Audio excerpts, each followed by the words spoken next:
由台南市药剂区农会主办的酸亚公益嘉年华热烈登场，前立法委员李章教、市议员周义持、与爱达理、陈坤和来到现场一一就台，将拿手顶级酸亚拍卖出去，所得总金额总共99000块，全数捐赠给德兰启智中心。非常感谢议员在当中的传真引线，咱大家嘛知影，讲到酸亚，大家就知影讲药剂酸亚是毋是上赞的？对。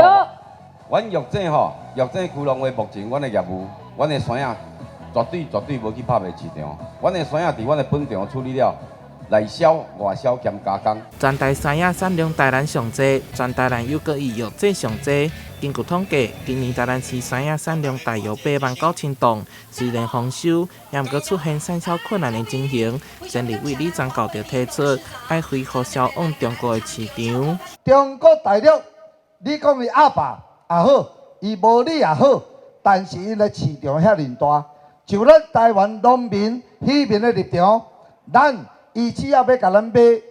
爱文，要甲咱买酸亚，要甲咱买往来，要甲咱买莲雾，要甲咱买鱼仔，咱拢欢迎。正投入台南市第2选区立委选举的议员陈坤和，是串联着250间企业，还有团体甲个人，向南西、大内、药剂等3区各地产销单位甲农民采购酸亚，总数高达3万外斤，并甲议员周义持、尹爱达理门下企业该人士签订采购意愿书。在这个时期，就是芒果大出盛产的这几个礼拜，我们是媒合了企业界，那甚至有许多的亲朋好友，邀请他们一起来我们的山区品尝这个我们美食，我们芒果。今年安尼雨水来得较慢，所以呢，我们小果过多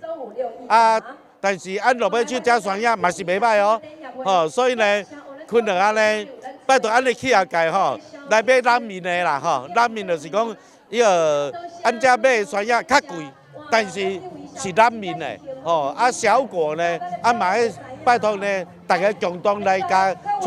来甲买。期盼透过活动的举办，也将农民将酸亚行销出去，解农民心中的苦。民代也呼吁企业界多多采购，以行动小挺台南的果农。台南新闻杨创怀采访报道。